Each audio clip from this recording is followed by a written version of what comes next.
Ever feel like your week flew by and feel like you just didn't get a lot done? Don't worry, because today I'm going to walk you through how I review my week to help me reset, refocus, and crush my goals for the new week ahead. What I'm going to do is walk you through the step-by-step process, plus I'll share a bonus tip at the end that can save you hours in planning your next week's goal. So if you're ready, let us go. Now tell me, does this sound familiar?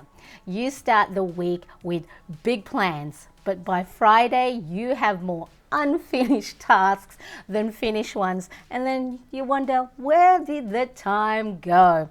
Yep, that's me. I do so well on the Monday. I do quite well on the Tuesday. Wednesday, I'm still doing quite well, but then I lose steam by Thursday and, well, Friday. All up in the air. And then what happens is I end up here either on the Sunday or my Monday shaking my head and feeling like a hamster on the wheel. So what we're going to do today is going to look at reviewing the week. The power of a weekly review. What exactly is a weekly review? So this is a dedicated time to reflect, reset, and then realign your actions with your goals. According to David Allen's book, Getting Things Done, this time is called a critical success factor for your productivity. It's when we get the opportunity to clean up maybe some of the disarray of the previous week or the mess of last week, and then of course help set ourselves for success. But here's the twist. We're not just looking back.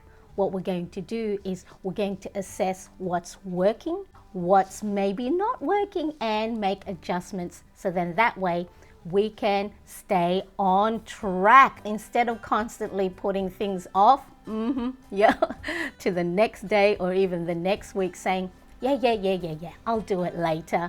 We're going to go, what do I need to do this week to help me move that needle? The power of the weekly reset. So what's the first thing we need to do? First, we need to reflect on the past week. The first step is to capture your wins. Regardless of what happened in the week, we need to look for wins, the things that went well last week. This could be big wins, small wins. We need to write it all down.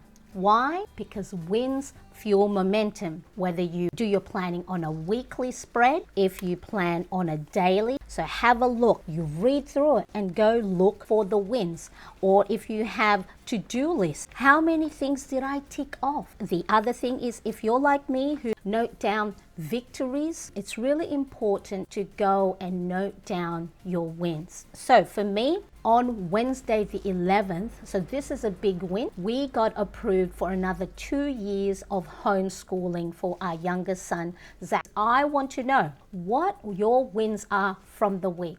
Now, let's have a look. What's the next thing that we need to do when it comes to reflecting on our previous week? We need to acknowledge the misses. This is the time to be honest. What didn't go as planned? Now, this isn't about guilt at all. It's about learning. So for me, I procrastinated on doing a product photo shoot that I had planned all of last week. This week, I'm going to block a specific time to do it. Another thing to do when you are reflecting on your past week is to identify patterns. Are there things that happen over and over again? You know, are there recurring roadblocks? So for me, what happens is that I have realized is if I don't action my morning routine, so that's meditating, writing down how I'm feeling that morning, doing some reading or learning of some sort, uploading something on Instagram or on YouTube, getting some sort of movement or workout, of course eating. I mean, I eat, but sometimes I forget to eat at the right time, so then my stomach is rumbling and I get all angry. Doing my skincare routine. So for me, identifying patterns is if and when I don't get to do majority of my morning routine, I end up all over the place. All right, so 3 things when you go and reflect on the past week: you capture the wins, you acknowledge the misses, and then you identify the patterns. So the next step is reset your tools. Again, according to David Allen, he emphasizes the importance of a clear mind. And then that starts with refreshing your planning system and clearing your physical space. So we've got 2 things to do when we have to reset our tools. Whether you're going to start a new page on a new weekly, or you've got a new to-do list, or if you plan on a day-to-day basis like I do here, start with a clean, fresh page. If you try and work off the previous week, it's all muddled. Always best to start with fresh planner pages. Clean slate encourages you to focus, and it helps motivate you. And then the other one is to declutter your workspace. Have a nice clean desk, organize your pens, your notebooks, and any loose papers, put them away. So clear your mind as you clear your desk. So this is a simple act like hitting, that reset button, setting up for a productive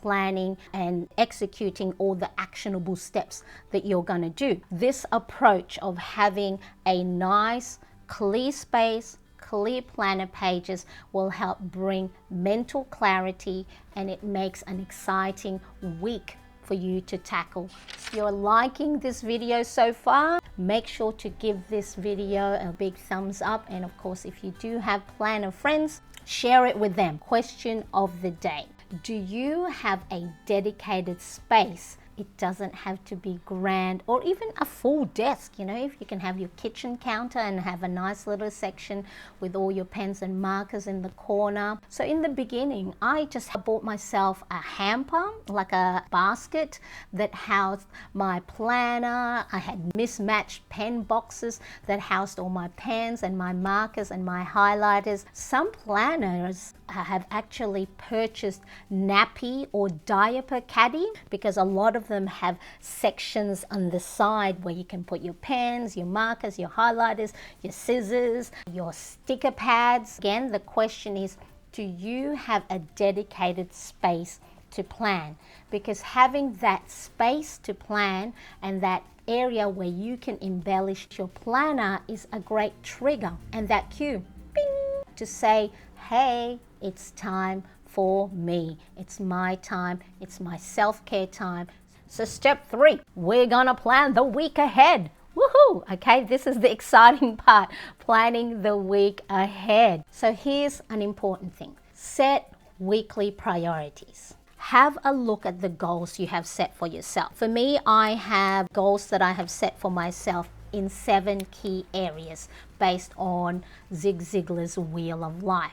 Doesn't mean I get to do all of these all at the same time every week. But what I do is I try and set very small actionable steps in mental well-being, physical, spiritual, family, financial, career, and social. Some weeks only maybe 2 or 3 of these are high priority, but then on the following week or the following month, I make sure then I go, you know what, I haven't caught up with a friend for a while. I'm going to go and schedule a time to catch up with a friend. When it comes to your priorities, make sure to just look at 1 to 3. Don't overwhelm yourself.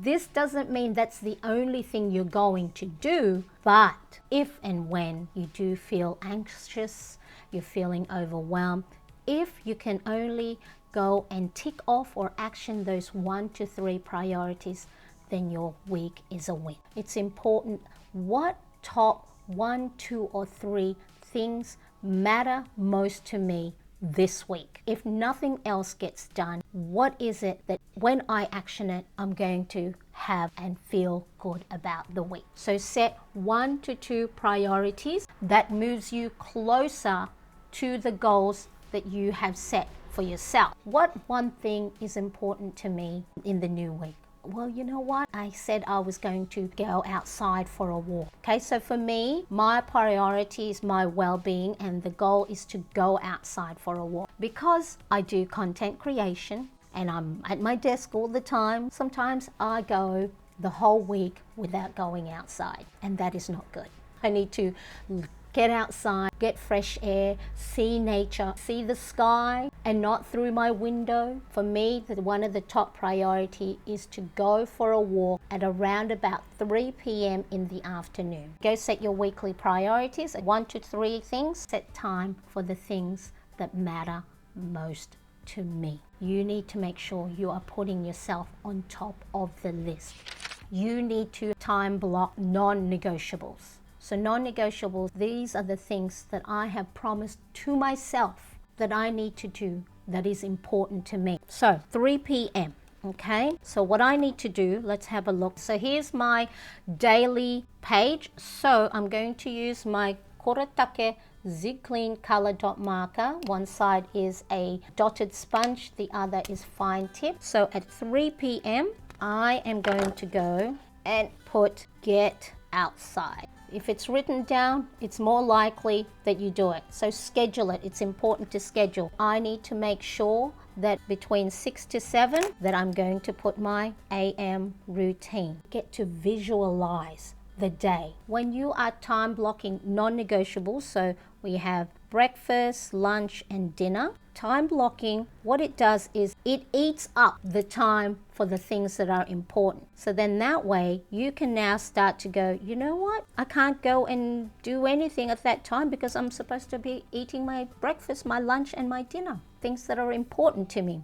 At 11 o'clock, I know I have an appointment, so I have a meeting. So see how when you start to time block things, and that's all you're going to concentrate on. When you're time blocking for non-negotiables, there is no other room for anything else. So the other non-negotiable for me is spending time with my husband watching our favorite TV show. Now, does this get done all the time? No. Sometimes I don't get to have time to watch TV with hubby, but by putting it down there, I am training my brain to go and say, this is important to you.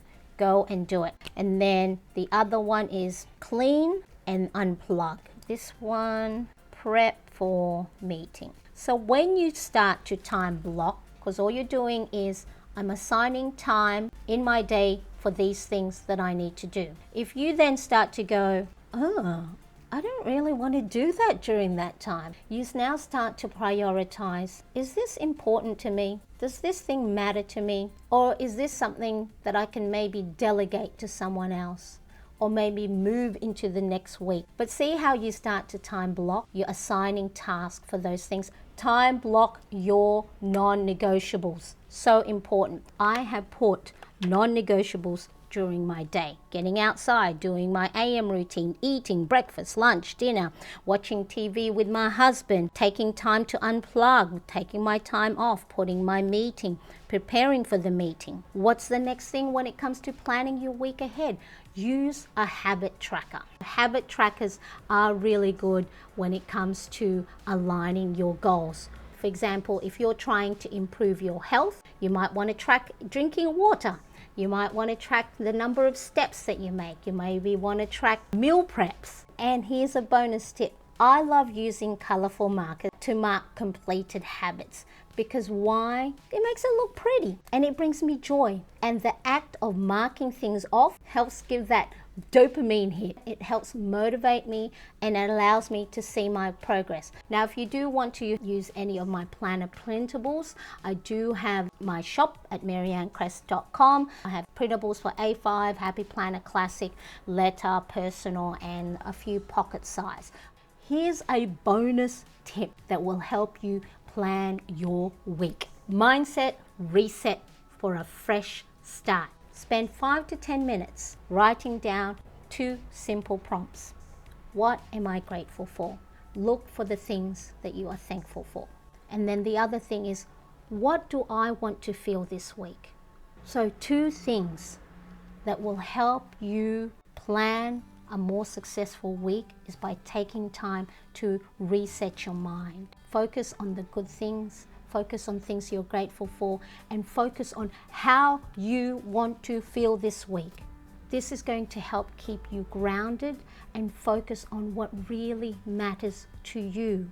In Ali Abdaal's book, Feel Good Productivity book, he talks about productivity is as much about your state of mind as it is about your tools. You can have the best planner, you can have all the pretty pens, markers, stationeries, washi tapes, all of that. But if your mind is cluttered, if you're doubtful, if you're feeling negative, our planner's not going to be much help. And also, if you are not yet a subscriber, why not? Make sure to subscribe for more tips on planning, self-care, and habit tracking. And when it comes to reframing our mindset, I have a 35 daily positive affirmation printable that you can download for free when you sign up to my free email newsletter. I've got the QR code there, and the link is also in the description below. One of the things that I like to do when I am reviewing my previous week is I like to start fresh with a running to-do list. So I will list all the things that I already know that's going to happen, whether it's appointments, events, habits and routines that I want to focus on, or any of the tasks that I may not have completed from the week before. I have this running to-do list. So if you want to see how to use this running to-do list, I have the video link in the description, or at the end I'll have it on the screen.